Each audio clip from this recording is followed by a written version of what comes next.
Hi, and welcome to my garage. Today I'm going to be changing the rear differential fluid in my 2013 Ram 1500 with a 5.7 liter Hemi, 355 rear end limited slip rear differential. The tools that I'm going to need for this job, we're going to start with the gear oil. I went to O'Reilly's and I picked this up. It was about $15 a bottle, and I needed 3 bottles to do the job. I used 2 and then a part of the third one. But it's a synthetic 75W140 Lucas. That's a good brand, right? I think so. I see them sponsoring all kinds of stuff, so that must mean they're good. I have a limited slip rear differential, and this says it works in limited slip. And the owner's manual said 75-140, so that's what I picked up. I also got some of this ultra black RTV silicone maker, silicone gasket maker. That's apparently how they do the rear ends in these trucks. And I needed a 1/2 inch, 3/8 inch socket, and then to put it back on, same thing, but a torque wrench. When you put it back on, 30 foot-pounds of torque, according to the research that I've done. Also, if you want to cheat, get yourself an impact driver, Ryobi. I have this tool, and ever since I figured out how this works, I use it for everything. Do not put the bolts back on with this, but you can take it off with this if you like. Just makes the job a little easier, but snaps right on. Get to work. I also used a flathead screwdriver to help pry the case off. Alright, let's see what we got. I just jumped right into pulling the rear case off of the differential. Come to find out, the 2013 Rams actually have a drain plug and a fill plug. That would have made it a lot easier, but I pulled it back off before I had a chance to check. So if you have a 2013 model Ram, I would suggest going that route to make your job a lot easier. The older models, I don't believe, had a drain plug, so that's kind of what I was basing this video off of. But anyway, you can go ahead and watch me finish up doing it the hard way. I want to apologize in advance for the poor lighting. I'm using a GoPro camera and I don't have a preview window. Next video I do, I'll try and come up with a way to get a little bit more light down there. As you can see, I started trying to use my Ryobi impact driver, and I couldn't free those, so I'm under there with my 3/8 inch socket, and I'm just kind of hitting it, getting them loose. Once I get them loose, though, I'll definitely put that Ryobi impact driver on there just to kind of finish it up. Now, another thing I should have done, I should have put a oil catch pan under it before I started, because I know if you've ever done this before, it may not be sealed as tight. Luckily, I didn't have any leaks doing it this way because there was enough gasket material to hold it all in. You can see I got smart as the process goes on, and I did remember to add that in there.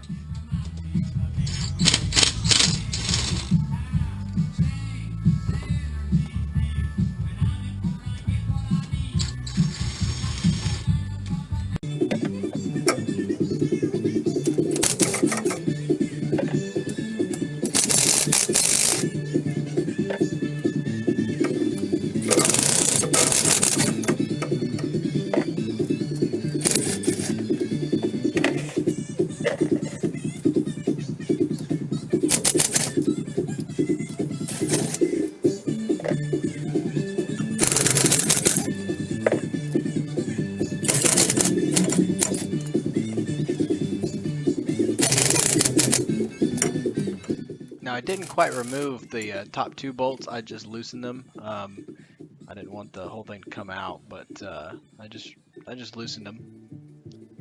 And you can see me trying to get that thing to come loose, but silicone is sealing it.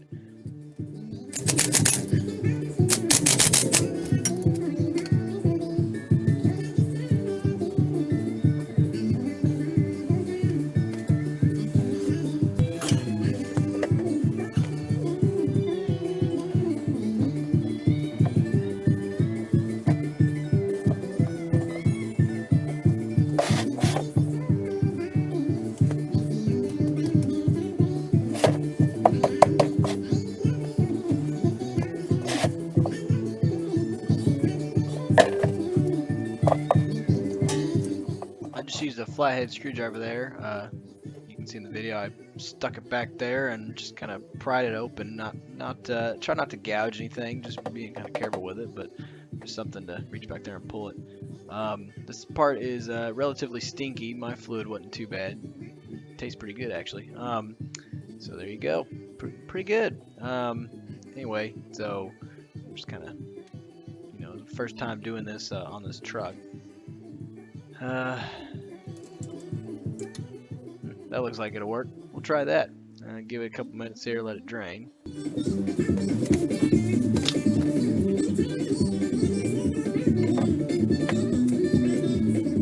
Alright, I'm going to take these top bolts out now. So I can, oh, what's that? Some noise over there. Anyway, pull the top bolts out so I can remove it. And just got to be careful there not to make a mess all over my new concrete floor. Got another piece of cardboard there, so I had something to set this on. So I can drain as much out of there as I can. Get some of the silicone off. There we go.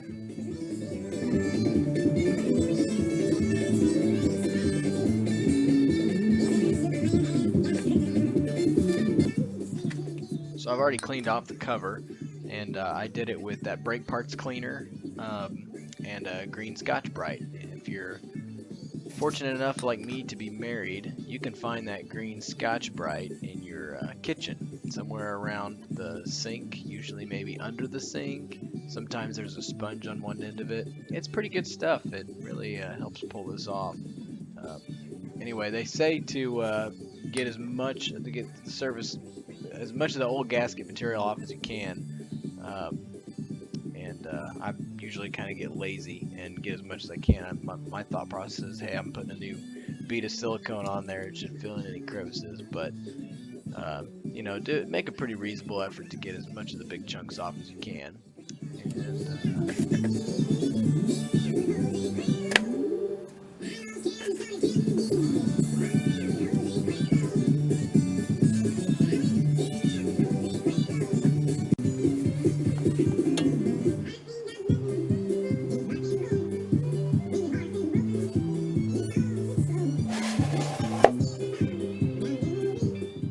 Applied a new bead of silicone around the outside there on that cover.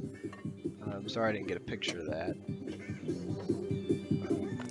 I'm being very careful to set it up there without rubbing any of it off on those cross members. Those aren't called cross members. Whatever those metal things are. Sway bars, I guess, maybe. Anyway. And then I'm just getting a couple bolts that are started so that it can support itself. Now I'm going to go around and put all the bolts in. I don't know if you have to cross torque this when you do. I always do. If it's something round, I mean, why not? Kind of like you're putting on your tire. You do a star pattern. So that's what I'm doing here.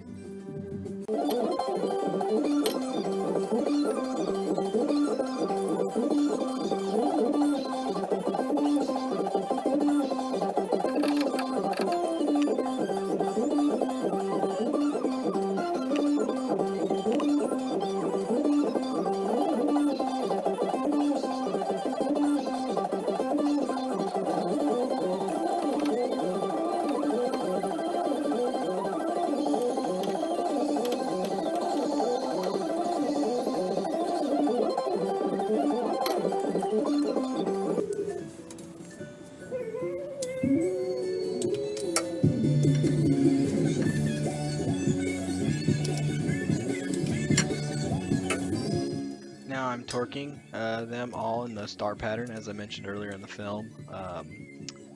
30 foot-pounds. So again, like I said, I don't know if they have to be star pattern, but heck, why not? Something around.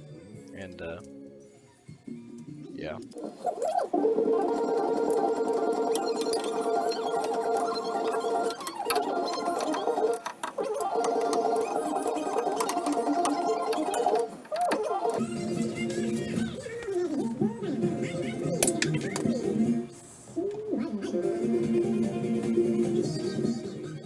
Alright, so now I'm adding fluid.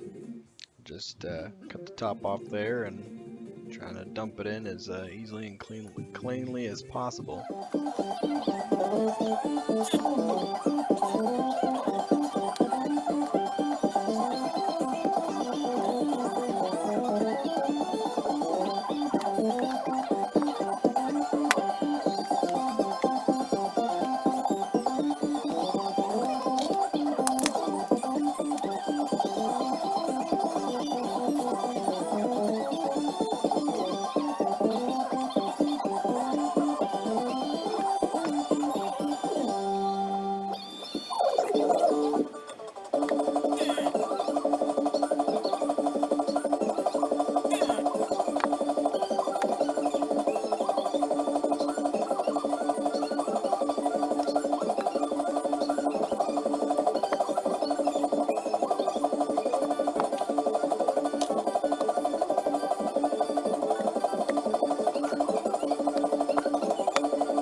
Last but not least, put your plug in there.